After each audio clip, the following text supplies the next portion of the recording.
In the autumn of 1892, when the river beside Elmsworth ran slow and heavy with silt, the air seemed to grow thick with the kind of unease that no one could name aloud.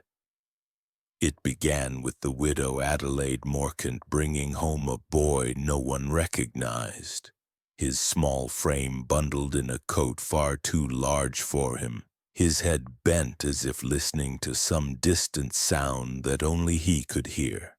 She had been a fixture of the village for years, wealthy, composed, a benefactor to the church.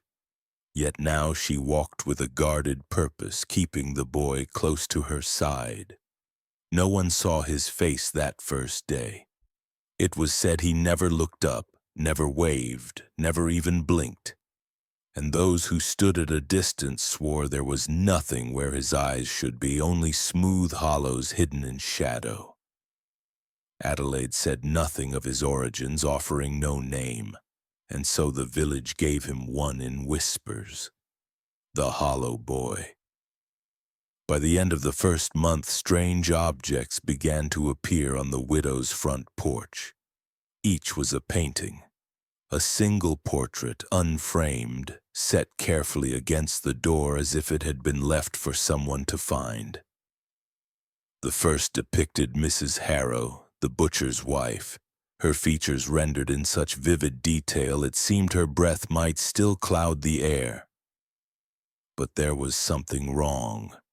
Her mouth was caught mid-scream, her eyes so wide and glassy they seemed wet. The kind of terror that belongs to the final moment before something irreversible happens. No one could explain how the boy could capture such expressions. No one had ever seen him with a paintbrush, let alone with the skill to create work so precise it was almost cruel. Over the next weeks, more portraits followed: the cobbler's apprentice, the schoolmaster's daughter. Even the parish priest, Father Gorell, his lips pressed tight in the portrait as though forcing back a cry. Every face was the same in one way, caught in a frozen moment of fear so raw it unsettled even the most hardened villagers. Some laughed it off as the eccentric pastime of an isolated child, a bit of morbid curiosity. But others, watching their own neighbors rendered so lifelike in the grip of invisible horror, felt a different kind of dread take root. The boy himself was never seen in daylight. He did not attend school. When Adelaide walked through the market, she came alone, speaking to no one longer than courtesy demanded. At night, though, shapes moved behind the shutters of her home. Candlelight flickered in erratic bursts, as if someone passed repeatedly before the flame. More than one villager swore they heard the faint scrape of wood on wood from within, the sound of an easel shifting, or perhaps the restless shuffling of feet. The widow's maid, pale and tight-lipped, left her employment after only 3 weeks, refusing to collect her final wages. She left without packing her belongings. By the second month, unease had hardened into something closer to fear. The portraits appeared at exact intervals, the first night of each month without fail. They were never smudged, never streaked with rain, as if some unseen hand ensured they remained perfect for viewing. And with each one, the rumors grew darker. Some claimed the subjects of the paintings had been seen wandering the village, pale and restless, in the days after, complaining of headaches and sleeplessness.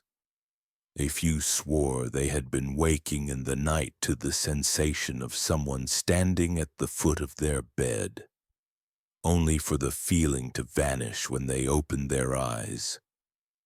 In the tavern, old men spoke of superstitions from the marshlands, of seers who could pluck a soul from the body by memorizing its face in exquisite detail.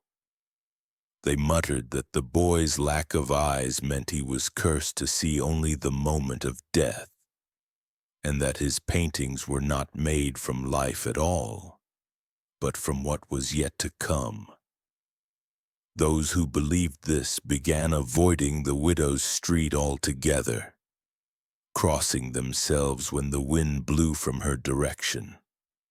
Others found themselves drawn to the mystery, compelled to glance toward her porch on the appointed night, wondering whose likeness might appear next. As the leaves turned brittle and the air sharpened, the village of Elmsworth began to walk more softly, speaking less in the open.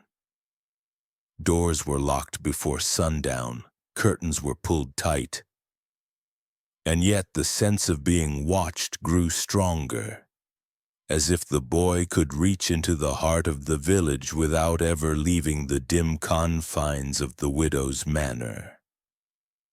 Those who saw the portraits up close could not forget them, and in time they found that when they closed their eyes at night, they saw not their own dreams, but the painted faces, mouths open, eyes wide, staring back at them from the dark.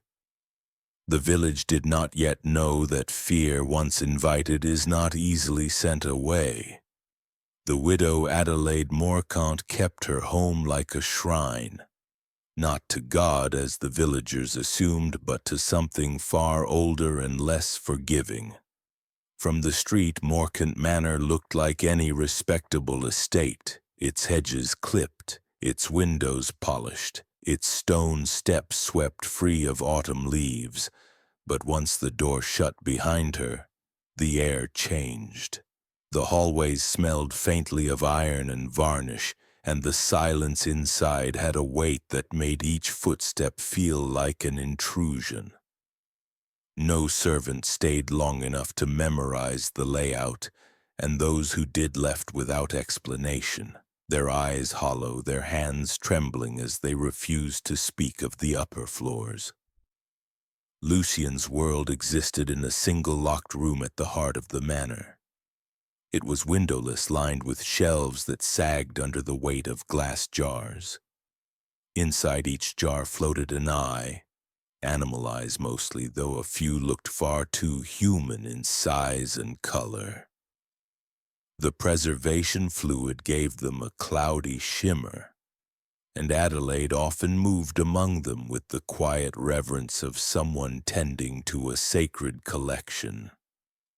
She told herself they were mementos, keepsakes, of fleeting beauty that would otherwise rot into nothing.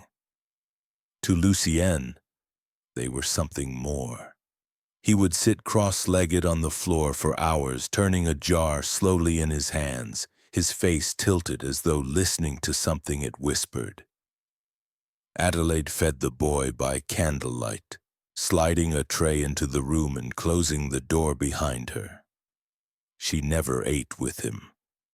At first, the villagers imagined she was simply ashamed of his appearance, but the truth was more intimate and more dangerous. She did not trust anyone else to witness how he ate. The meals were not the simple bread and broth they assumed. Lucian's food was soft, pale, and wet, the kind of sustenance that dissolved without chewing, and it was always served cold. When he swallowed, it was without expression, as though eating was not nourishment but ritual. She spoke to him in a language no one else in Elmsworth recognized, a strange cadence of soft consonants and swallowed vowels. Sometimes it sounded like prayer, other times like a command. When she left the room, he would remain perfectly still, as if waiting for something to return. Not her, but perhaps the thing her voice summoned. At night, the manner changed. The glow from under his door was constant, the kind of light that did not flicker. Passing villagers swore they heard faint scratching like the point of a brush against rough canvas, followed by a wet sound, rhythmic and deliberate, that no one could place. The boy's isolation was absolute, yet somehow his knowledge of the village deepened. He knew the names of people he had never met, the sound of footsteps on the cobblestone from a street away, the precise chime of the church bell before it rang. Adelaide encouraged it. She brought him gifts wrapped in black cloth, an old doll's head with the hair singed away, a brass bell filled with ash, a silver teaspoon bent into a spiral. Each time she set an object before him, he would trace its shape with slow, careful fingers, then turn his blind face upward as though considering where it belonged in his private world. To the outside eye, Adelaide remained unshaken. She attended Sunday service, made small donations to the parish, and even hosted the occasional tea with the other widows. She never mentioned Lucian, and they learned not to ask. But some noticed subtle changes. Her skin grew sallow. Her once dark eyes developed a glassy sheen, as though she too was becoming part of her own collection. She walked more slowly, spoke in shorter sentences, and seemed to carry the faint scent of oil paint wherever she went.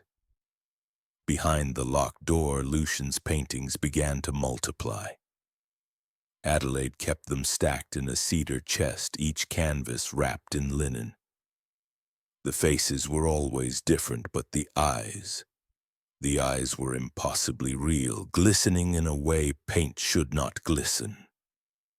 She did not display them in her home. She did not need to. She knew their presence was enough, that each one had been drawn from a place that could not be reached by the living. As winter crept closer, the manor's windows stayed shuttered even during the day. The only sign of life came from the faint movements behind the curtains, and the heavy scent of turpentine that seeped into the cold air. Those who passed too near swore they could hear a low hum, not quite music, not quite speech, that seemed to follow them until they were well away from the house. It was as though the walls themselves had learned to breathe. Slow, deep, and patient. Elmsworth had always known Adelaide as a woman of means and manners, but now they began to wonder if she was keeping something alive that should never have survived at all. Under the cover of a pale November fog, Elmsworth awoke to its first disappearance. It was Mary Cooper, the Cooper's wife, a woman known for her laughter that could be heard all the way down the market street. She was last seen leaving her home at dusk with a basket of laundry, walking toward the river path.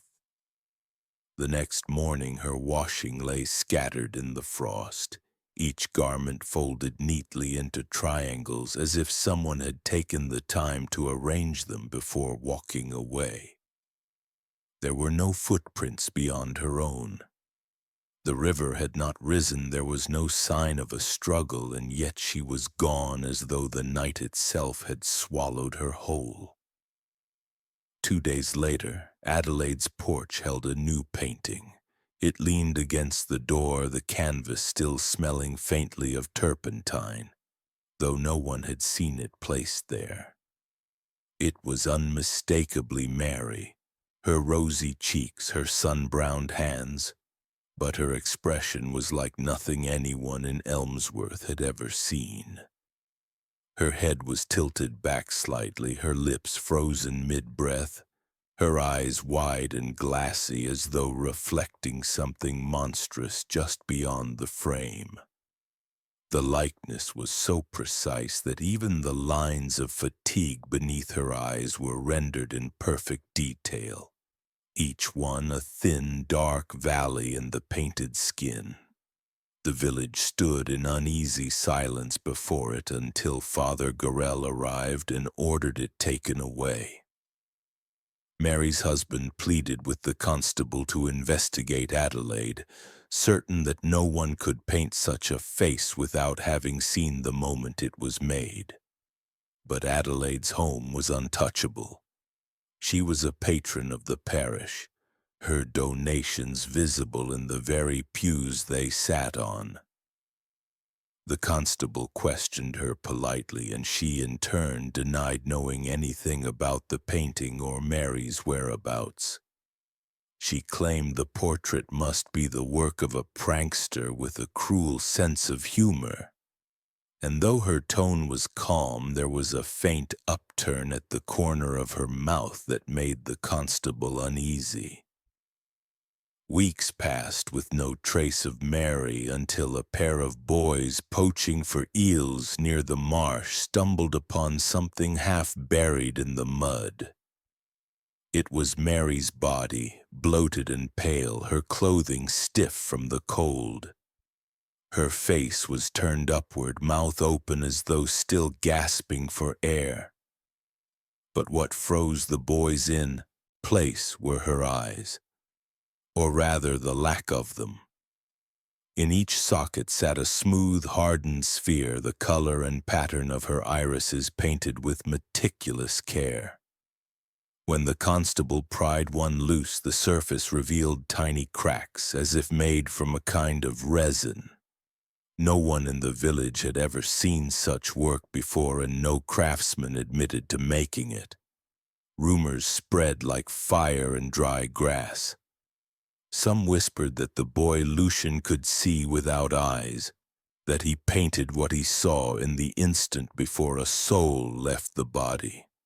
Others claimed Adelaide had traded Mary's eyes for something far darker, a pigment said to give life to the painted gaze, binding the spirit within the image. The church tried to quiet the talk, but the village had already begun to turn inward, locking doors early and crossing the street rather than past the manor. When the next month began, Adelaide's porch bore another portrait. This time it was the cobbler's apprentice, alive and well when the painting was found. In it his face was twisted in an expression of silent panic, his hands raised defensively as though warding off something just inches from his skin. He quit his work the next day, left Elmsworth without a word, and was never heard from again. The village began to see patterns where none should exist. The timing of the portraits, the expressions frozen within them, and the slow, methodical way fear was spreading through every household. For the first time, people spoke not just of Adelaide, but of the boy himself, the hollow boy who never left his locked room, yet somehow saw too much. They began to wonder if the paintings were warnings, or if they were something worse, invitations. It was not until the third winter frost settled over Elmsworth that anyone outside the manor saw Lucian's face clearly, and even then the glimpse only deepened the unease. It was the widow herself who wheeled him into the parlor during a brief visit from a parish official, introducing him in a voice that was almost tender. The boy's head was tilted slightly downward, the pale skin of his cheeks drawn tight over high bones. Where his eyes should have been were smooth, unbroken hollows beneath the lids, a deformity so complete it seemed nature had sealed them shut before birth. Yet there was no confusion in the way he turned toward each voice in the room, no hesitation in how he seemed to know precisely where to direct his attention. It was as if some inner sense guided him, one that owed nothing to light or sight. The official, a man not easily rattled, felt a chill creep into his spine as Lucien's face seemed to study him without moving. Adelaide kept her hand on the boy's shoulder the entire time, speaking softly in that strange language no one else understood. The visit was brief, but the man left with the feeling he had been measured, recorded, and filed away in some hidden place. Days later, he would swear he heard the sound of a brush moving steadily, over canvas whenever he closed his eyes at night. What made Lucien different was not just his appearance, but his gift, or curse, as some would later call it. The paintings that emerged from Adelaide's home were no mere works of talent. They carried a precision too sharp to be natural, capturing details so small they defied the limits of memory. The uneven thread on a collar, the fine moisture in the corner of an eye, the faint sheen of sweat over trembling skin. And most disturbing of all, they captured moments no living witness could have seen. The final moments, the instant before something terrible happened. One winter evening, the village doctor was called to examine a new canvas left on the porch. It showed the butcher's youngest daughter, her lips pressed tightly together, her pupils dilated to black pools. The detail was unsettling in its perfection. Even the tiny reflection within her eyes was visible. The doctor's hands trembled as he realized the reflection was not of any known room or street, but of a small, shadowed space lined with jars. Within a week, the girl vanished. When her body was found by the river, it bore no sign of injury save for the eyes. They were intact but drained of color, the irises a flat, lifeless gray as though the pigment had been stolen. The doctor compared them to the painting and found that in the portrait the eyes were vibrant, alive and whole, as if the painting had preserved what the girl herself no longer possessed. He told no one his conclusion, burning his notes that same night. Adelaide claimed Lucien painted from memory, yet no one had seen him near his subjects. She provided no sketches, no studies, no process that might explain his accuracy. What few had entered his locked room spoke of jars of pigment containing strange mixtures. Powders that shimmered faintly, clumps of something organic pressed flat between sheets of parchment, and paint that smelled faintly of formaldehyde. The colors seemed to move under the light as though they resisted stillness. As the number of portraits grew, so did the fear.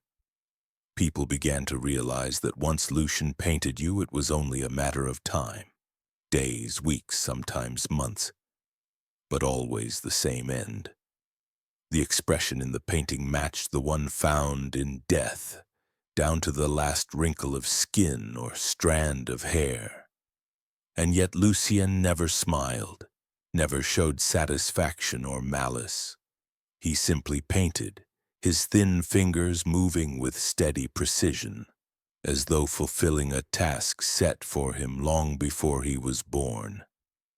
By now, the village was too afraid to confront Adelaide directly. They avoided her street, crossed themselves when her name was spoken, and whispered of older, darker beliefs. That an image made with the right ritual could trap a soul, and that some eyes once stolen could grant visions of things yet to happen. Whether Lucien's gift was born of such a ritual or something even less human, none could say. But every month, the fear returned to Adelaide's porch, wrapped in linen and smelling faintly of death, carrying with it the unspoken question, who would be next? The discovery came by accident, as such things often do. A mason named Paul Durant had been hired to repair the foundation of Morcant Manor after a winter thaw caused the stones to shift. He worked alone in the cellar, the air damp and heavy with the scent of mildew, when his hammer struck something that did not ring like stone. The sound was dull, hollow, almost wooden. Curiosity overpowered caution, and within an hour he had uncovered a narrow door hidden behind a false wall, its surface stained dark with age. The lock was crude but strong, and when it finally gave way, the hinges groaned as though unused for decades. The chamber beyond was smaller than he expected, barely the size of a pantry. Yet its walls seemed to close in, covered entirely in tiny brushstrokes. At first he thought them patterns, abstract swirls of color, but as his eyes adjusted, the shapes revealed themselves. Hundreds of figures, all without faces. They stood in rows that stretched from floor to ceiling, their bodies hunched or kneeling as if in submission. In the center of the room was a copper basin large enough to bathe a child. Its inner surface was caked in a thick rust-red crust that flaked under the mason's touch, releasing the sharp metallic scent of old blood. In one corner stood an easel, its frame splattered with layers of dried pigment, and beside it a narrow table lined with pestles, glass bottles, and scraps of stained cloth. Durant had worked with paint before, repairing church frescoes, but he had never seen pigment like this. One jar held a powder the color of fresh cinnabar, another a dark, clotted red that glistened faintly even in shadow. A smaller jar contained something pale and fibrous pressed together into a damp mass. The smell was faintly sweet, but beneath it lingered the sour tang of decay. Adelaide's voice broke the stillness. She stood in the doorway, her face as calm as if she had found him in her parlor. She told him in that slow and measured tone that he had wandered where he should not. The basin, she explained, was for making vermilion pigment, ground from cinnabar and mixed with what she called the final warmth of the subject. A substance she did not define, but which Durant, by the color of the crust, understood. She stepped into the room, her skirts brushing the floor, and placed a hand on the rim of the basin as if it were an altar. She said it was where Lucian began each of his paintings, blindfolded, fingers tracing the air as though feeling the shape of a face that had not yet been captured. Durant wanted to leave, but Adelaide's presence held him still. She walked to the wall and pointed to one faceless figure in the mural, telling him it had once been a man who doubted her methods, a man who no longer lived in Elmsworth. The faceless crowd, she said, were those who had not yet been given the gift of remembrance. Their features still waiting to be painted, their souls still waiting to be fixed in the permanence of pigment. Her voice carried no malice, only the quiet certainty of a woman describing a truth she had long accepted. When Durant finally stumbled out of the chamber, he found himself unable to recall the exact path he had taken to get there. The door was closed behind him, the wall unbroken, as though it had never been touched. He did not tell anyone what he'd seen, not even his wife, but his work on the manor ceased that day. 2 weeks later, a new painting appeared on Adelaide's porch. Durant's own face, eyes wide, lips parted as if mid-breath. It was the most detailed portrait the village had yet seen. By the end of the month, he was gone. The first to speak of it was a night watchman named Elias Thorne, who had been posted outside Morcant Manor during a week of heavy fog. He was not a superstitious man, but he swore under oath years later that what he heard on that second night never left him. Through the muffled stillness of the street, from somewhere deep inside the manor, came the sound of slow, deliberate scraping. Not the hurried rasp of a carpenter, but the steady, intimate sound of metal touching bone. It was rhythmic, unbroken, like a careful hand shaving thin layers away from something fragile. The noise would stop for several heartbeats, only to be followed by the faint tap of wood and a low, almost inaudible murmur, as if someone were speaking to themselves in the dark. A month later, during a routine search connected to another disappearance, the constable pushed past Adelaide's protests and forced open Lucien's door. The air inside was heavy with the scent of turpentine and something sharper, acrid enough to sting the eyes.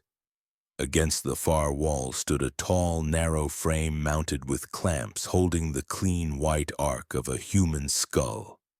Its surface was coated in damp plaster, still soft to the touch, the shape of cheekbones and jawline forming beneath.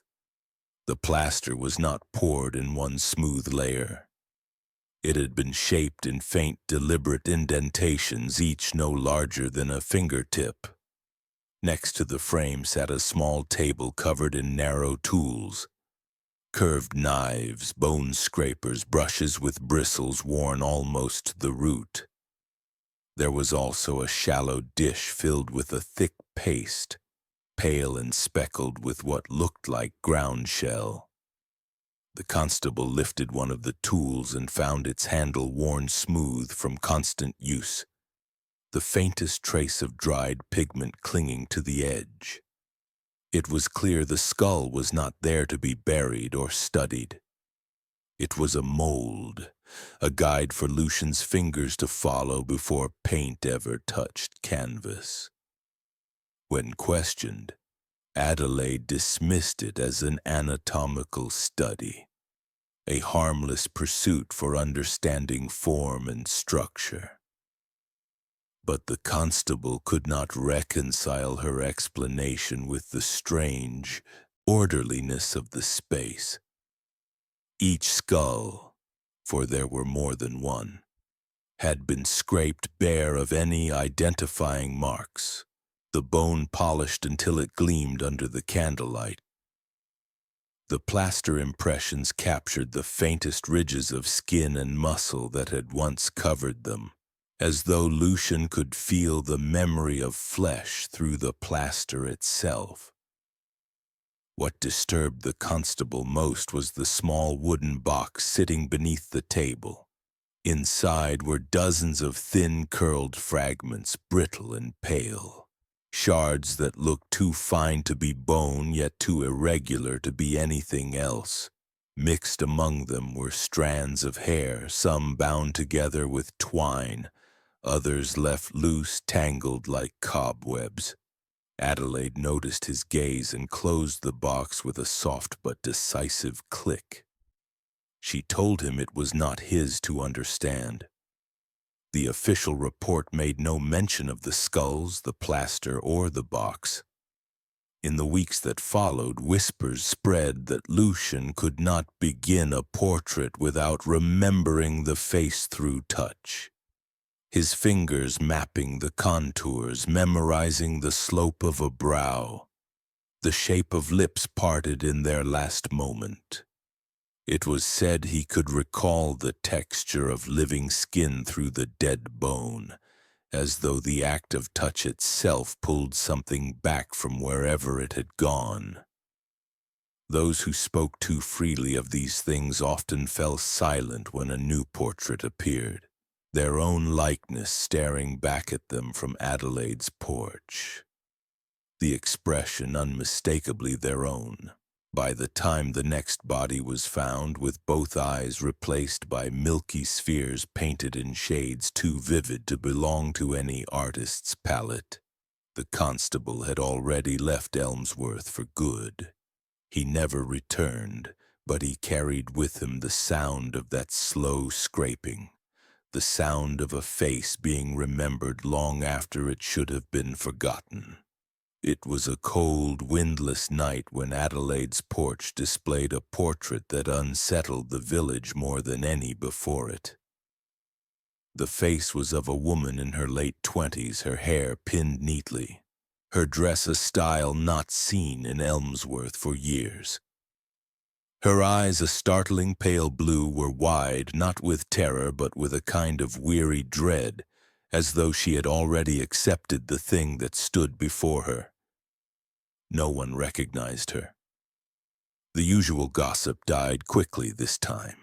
The absence of familiarity made the painting feel less like a warning and more like an intrusion. For 2 days, the canvas leaned untouched against the porch rail, until a traveling trader passing through stopped dead in his tracks. He stared at the painting for a long time, his face paling with every second. When he finally spoke, his voice trembled. The woman was his sister, Anna, who had vanished 6 years earlier in a neighboring county. Her body had never been found, and her disappearance had been written off as one more unsolved tragedy. He demanded to know how Adelaide had come by her likeness, but she offered nothing but a polite smile, assuring him she had never met the woman. The trader left that evening, his cart rattling down the frozen road, but his expression lingered in the minds of those who saw it. Word traveled quickly, and before the week was out, an old grave in St. Bartholomew's churchyard was quietly opened under cover of darkness. Anna's coffin was found intact, but the body inside had been disturbed. The jaw was slightly askew, the hands folded differently from how they had been laid. Most horrifying of all, the eye sockets were empty. In their place was a fine white ash pressed neatly into each hollow, leaving faint rings of soot against the bone. No one could explain how such a thing could have happened without the grave being visibly tampered with. When confronted, Adelaide said only that Lucian remembered the woman, that he painted her because the earth itself had told him her story. Her voice was calm, but her words carried a weight that made the air in the room seem thinner. The villagers, already wary of her, began to imagine her walking the graveyard at night, her skirts brushing the frost, the boy's unseen gaze searching through the dark for something only he could find. From that day on, the portraits took on a new significance.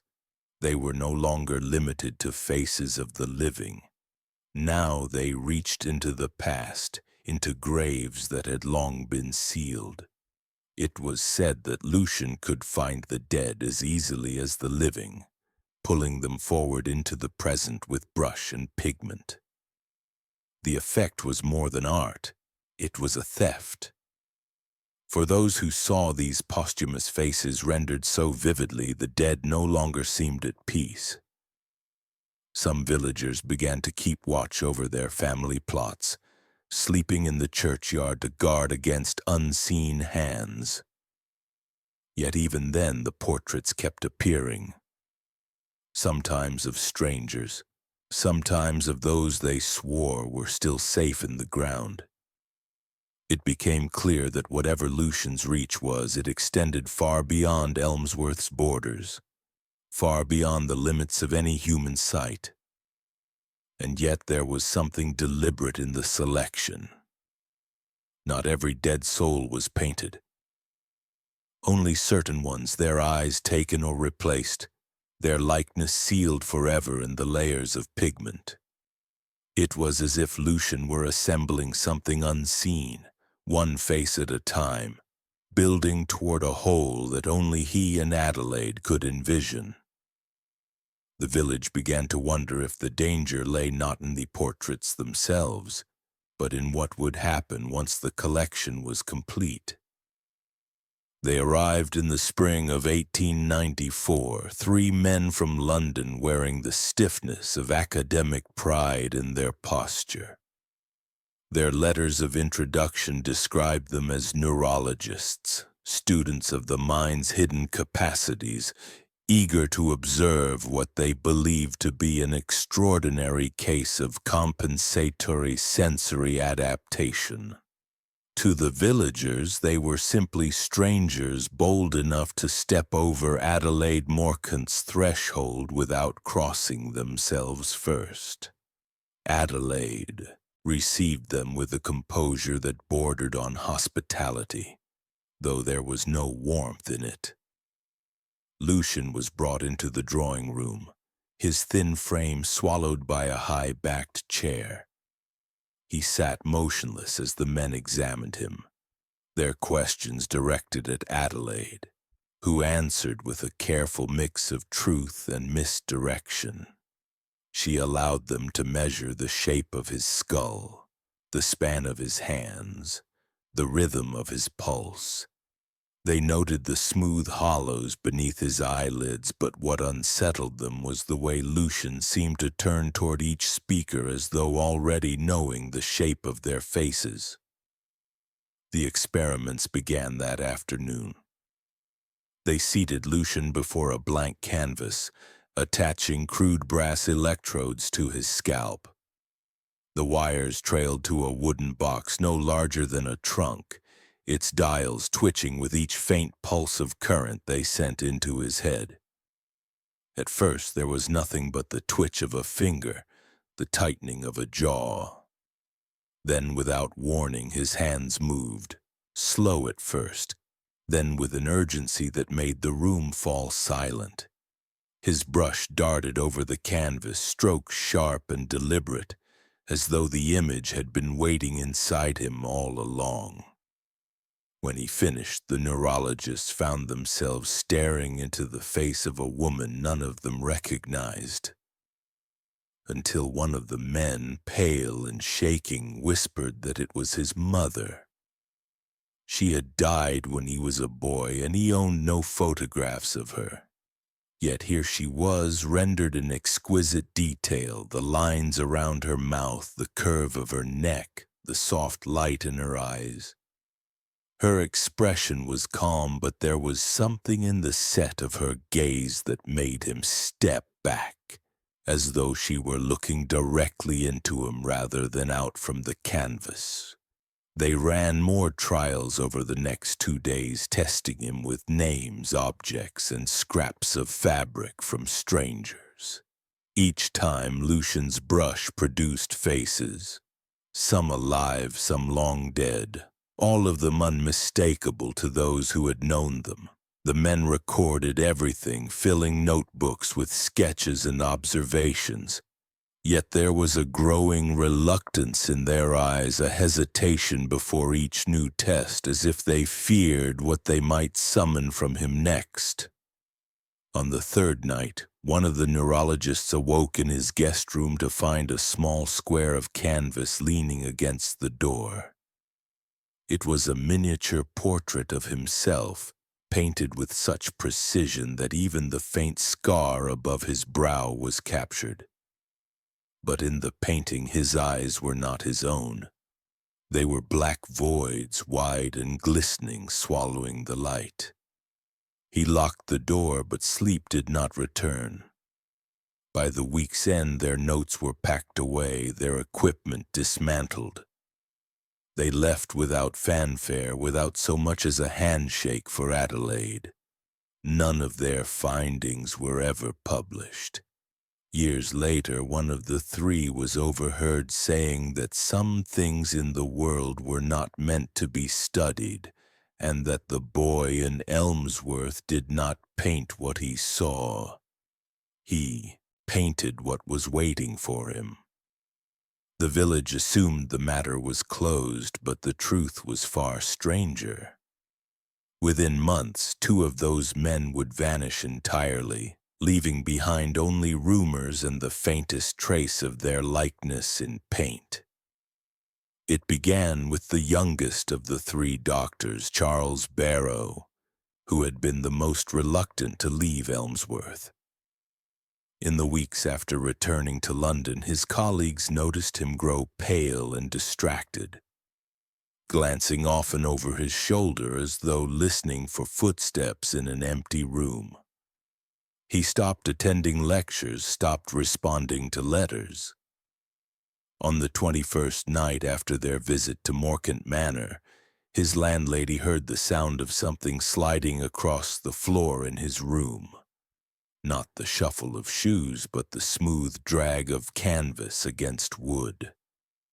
By morning, Barrow was gone. His bed was neatly made, his belongings in place, but his trunk was missing. The second to vanish was Edwin Lasker, the senior of the three. His disappearance came less than a month later and under stranger circumstances. Neighbors reported seeing a tall figure carrying a parcel wrapped in oilcloth into his home late at night. The next morning, the door stood ajar. The lock splintered from the inside. On the parlor table sat the same parcel, now unwrapped. Inside were two miniature portraits no larger than a hand. One was of Barrow, his mouth parted as if mid-breath, eyes wide with something between fear and surprise. The other was of Lasker himself, his head slightly turned, his gaze fixed on something outside the frame. Both sets of eyes had been painted with a single perfect stroke of deep crimson running diagonally across them. No one ever saw either man again. Their rooms, when searched, contained no signs of struggle, no note, no trace of where they might have gone. The third neurologist, Alastair Horn, left London without warning. He was last seen boarding a train bound for the coast, a single leather case at his side. Those who spoke to him before his departure said he looked ill, almost translucent, and that his hands trembled whenever they came near a piece of paper or cloth. One witness claimed Horn muttered something about being remembered before it happens, though no one understood what he meant. Back in Elmsworth, Adelaide's porch bore a strange new addition one frost-bitten morning. A small wooden crate sealed with wax and tied with rough twine. Inside were the same two miniature portraits that had been found in Lasker's home, though now their crimson streaks were gone. The eyes once obscured now stared with an unblinking clarity that unsettled even those who had never known the men. The crate was brought to the constable, who stored it in his office for a single night. By morning, the portraits were gone. The lid of the crate still sealed, the wax unbroken. The villagers did not speak openly of it, but they noticed Adelaide walking the market with a new set of silver hairpins, each capped with a bead the color of dried blood. Those close enough to see them swore the beads shimmered faintly, as if something moved within. And behind the shutters of Morcant Manor, candlelight flickered in that peculiar, erratic rhythm that had come to mean only one thing: Lucian was working. If the disappearances troubled Adelaide, she showed no sign of it. If Lucian understood the connection between his paintings and the men's fates, he gave no hint. But in Elmsworth, the conclusion was becoming impossible to ignore. Whatever the boy painted was no longer bound by the village or even the living. His reach had spread far beyond the marshes, far beyond the river, and those who crossed his path would eventually find themselves fixed forever in the stillness of his canvas. It was a storm that brought the villagers to the manor. A night when the river swelled against its banks and the wind tore at shutters like an impatient hand. Rain hammered the streets until they became streams, and when the church bell cracked under a bolt of lightning, the people of Elmsworth scattered in search of shelter. For a group of 15, that shelter became Morcant Manor.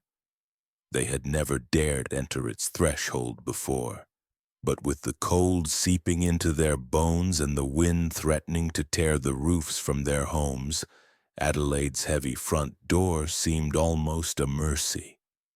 She greeted them without surprise, her face composed but pale in the candlelight. She led them to the parlor without a word, and there for the first time they saw Lucien's private world. The shutters were locked tight, the air heavy with the sharp scent of turpentine and something faintly metallic. Along every wall hung paintings, not just the single monthly portraits the village knew, but dozens of them, in various stages of completion. Faces half-formed, skin left unpainted, eyes rendered in painstaking, unnatural detail. The glow from the candles made those eyes glisten as if alive.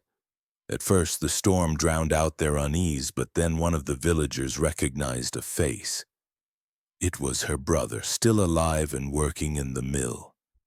But here his mouth was twisted into a grimace, his eyes painted as deep, gaping voids. Others found their own likenesses among the canvases, wives, husbands, children, each staring from a background of thick black paint that seemed to swallow the rest of their bodies. Even the vicar found himself, his painted skin waxy and cold, his pupils ringed with a strange copper hue. In the center of the room stood an easel draped with cloth. Adelaide, with deliberate care, pulled the cloth aside. The canvas beneath was larger than the rest, a sweeping composition that made the villagers step back in instinctive revulsion. It was a gathering. The entire village painted as if caught in the moment just before some great calamity. In the scene, each figure's eyes were rendered in vivid color, but the paint that made up their bodies was running, dripping down the canvas in long, oily streaks of black. The effect was of people dissolving into shadow, their eyes the last part of them to remain. Then the real horror revealed itself. From the edges of the largest canvas, thin trails of dark liquid were slowly running down the frame, pooling on the floorboards. It was not paint. The smell was unmistakable, coppery, thick, warm. Someone cried out, and Adelaide turned toward them with that faint, cold smile. She said only that Lucien had begun to remember them all at once. The wind rattled the walls, but the room seemed insulated from the storm, as if the weather outside had no claim here. The black liquid continued to seep from the paintings, inching toward the feet of the villagers. One man swore later that when it touched the hem of his trousers, he felt a coldness shoot through him so sharp it stole his breath. No one spoke after that. They fled into the rain, stumbling over one another in the dark, preferring the violence of the storm to the stillness of that room. By morning, the manor stood quiet again. The large painting was gone from the parlor as if it had never existed. Adelaide did not answer her door, and though the villagers told themselves they would never return, each found within the month a new canvas on her porch bearing their own likeness. Their eyes bright, their bodies already dissolving into shadow.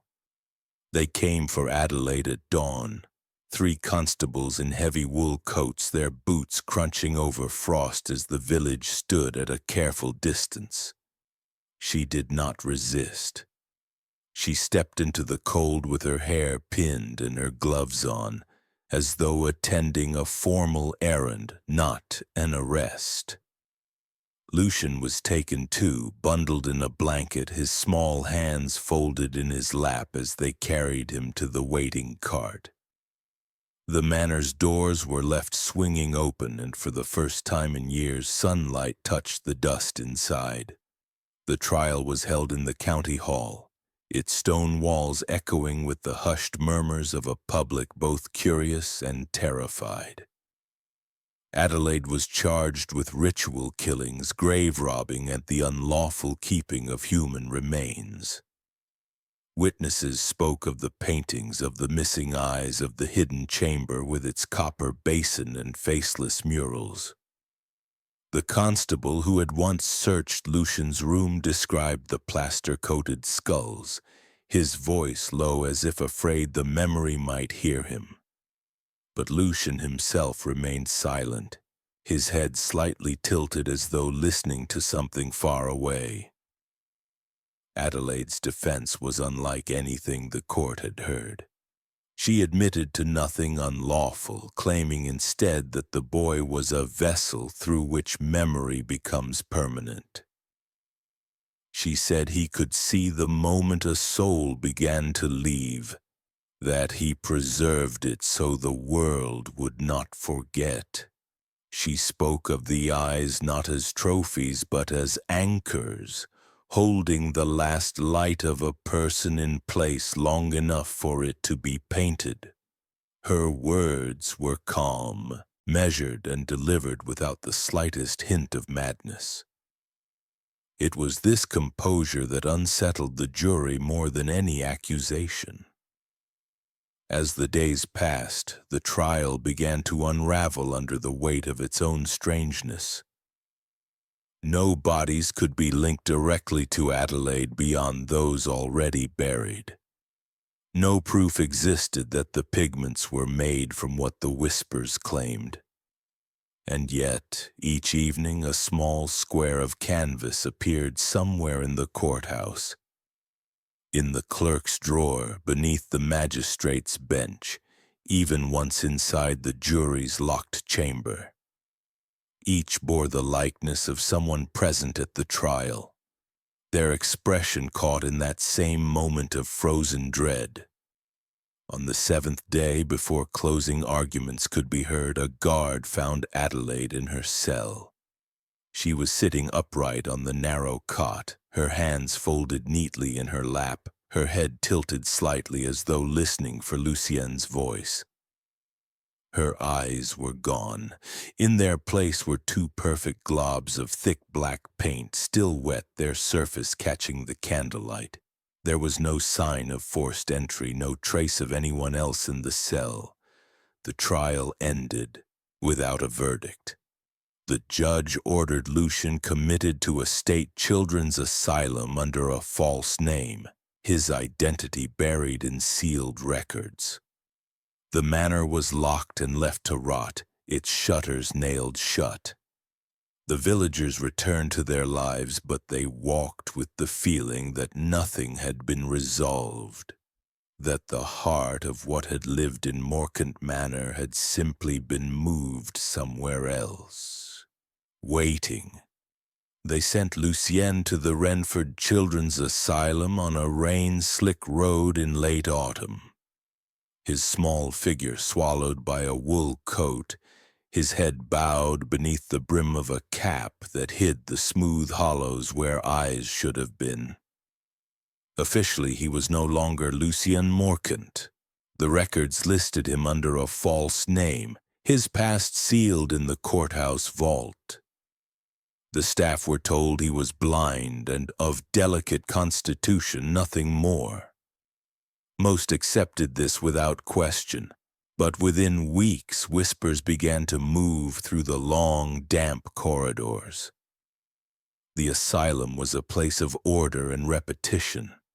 The days were marked by the clang of the meal bell, the echo of boots in the ward halls, the distant cries of children whose nightmares did not wait for sleep.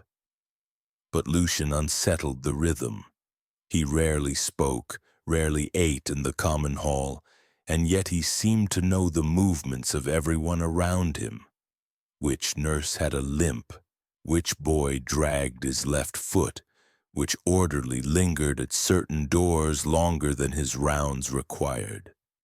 Those who passed him in the narrow halls swore they felt the faintest brush of his fingertips against their sleeve, and later found themselves unable to shake the feeling of being watched. The first disappearance was written off as an escape. Nurse Calloway was not well liked, known for her sharp tongue and quicker hand. One night she failed to report for bed checks. Her cap was found, hanging from the banister on the third-floor stairwell, but nothing else. The next morning, a small sketch appeared in the asylum's laundry room. The nurse's face, mouth pulled tight, eyes wide as if she had seen something impossible. The paper was unsigned, the pencil lines faint but steady. Then it happened again. An orderly vanished during his shift, his keys still hanging from a hook in the staff room. Another sketch appeared, this one left in the medicine cabinet, folded between two jars of laudanum. Word spread quietly among the staff. Each sketch came before the missing person was officially declared gone, as though someone had marked them for absence in advance. Lucien's room was searched, but nothing was found. No pencils, no paper, no sign he had ever made a mark. Still, the matron began to lock her door at night, and the orderlies no longer lingered near the boy. Even the other children avoided him, though some were seen peering from their beds toward his in the dim lamplight, as if expecting to see him move when no one else could. It ended on a night when the wind roared down from the hills, rattling the iron shutters. A fire started in the east wing, no one knew how. The flames spread with unnatural speed, the smoke thick and black, driving the children into the yard in their night clothes. The staff counted heads over and over, but Lucien was never among them. His bed was empty, the blankets undisturbed, the air above it faintly smelling of turpentine. When the sun rose over the blackened ruin, a single canvas was found leaning against the charred gates. It was blank except for a pair of eyes in the center, painted in the most vivid detail imaginable. Eyes that saw without needing to exist, unblinking, watching the empty road. It was nearly 40 years before his name, or rather the absence of it, surfaced again. In 1933, an art dealer named Roland Fetch came into possession of a dusty, unmarked canvas from a crumbling estate in Dorset. The painting had been wrapped in oilcloth and stored behind a false wall, as though someone had wanted it hidden rather than forgotten. Fetch was a man with an appetite for the strange, and he expected little more than another piece of Victorian gloom. But when he unwrapped the canvas, his pulse quickened. At first glance, it was a portrait of a man himself. Not a likeness from memory, not a flattering approximation, but an exact rendering of his own face as it was in that moment, down to the faint smear of ink on his cuff from the paperwork he had signed that morning. The background was a shadowy void, yet the face was lit in such a way that it felt both alive and impossibly still. His own eyes stared back at him, unblinking, with a depth of detail no mirror could replicate. It was the sort of work no living artist could have completed without the subject sitting before them. And yet the paint analysis done later would date the piece to the late 1800s. Fetch, unable to resist, displayed the portrait in his private study.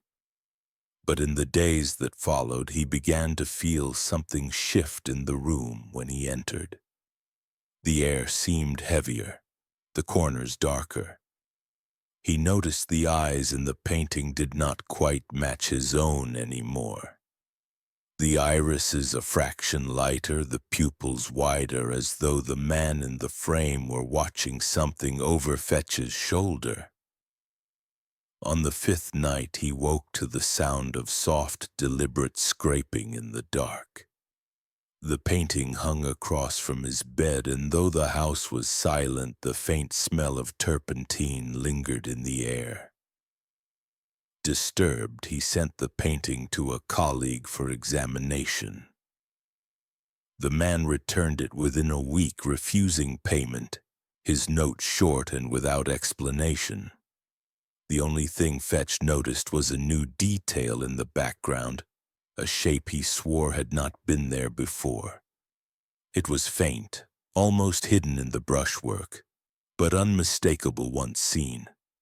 The outline of a child's figure, head tilted, hands folded in his lap. The face was indistinct, but the sockets where the eyes should have been were left as smooth, untouched hollows. Within a month, the portrait vanished from its frame.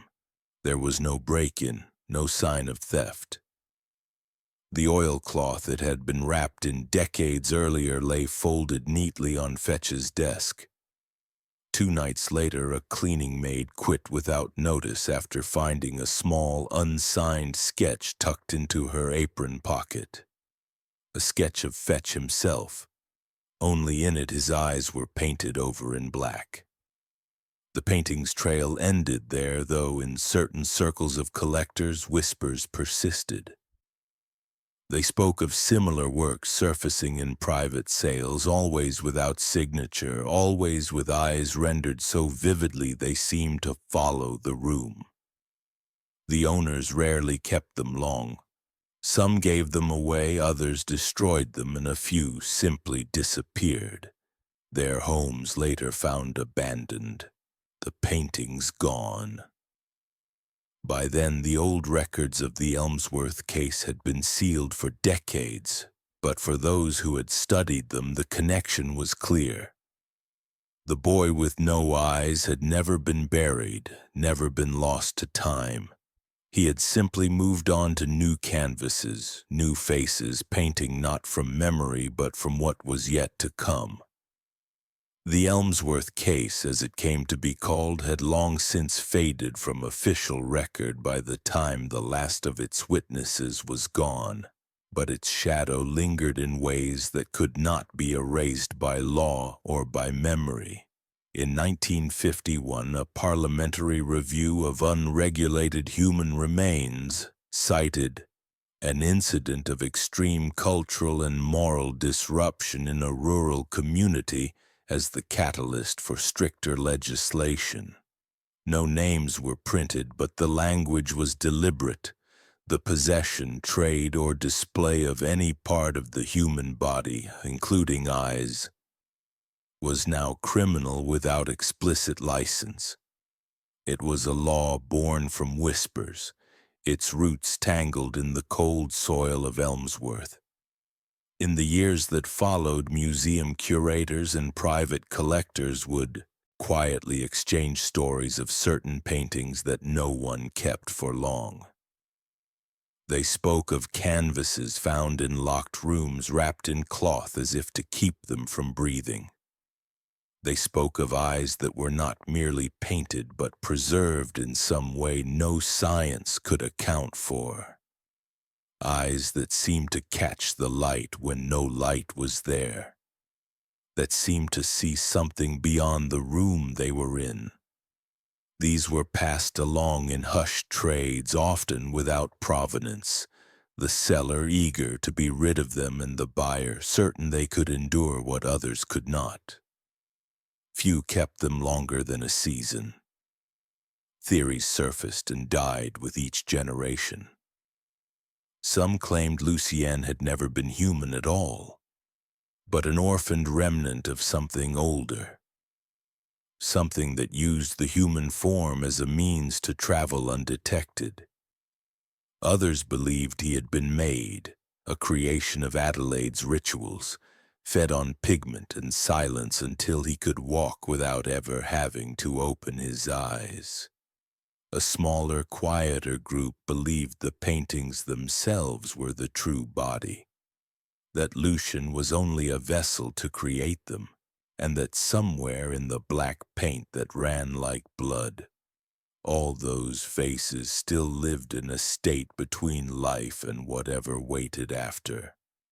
The last confirmed sighting came in 1974, when a restorer in Manchester discovered a layer of paint beneath a late Victorian portrait.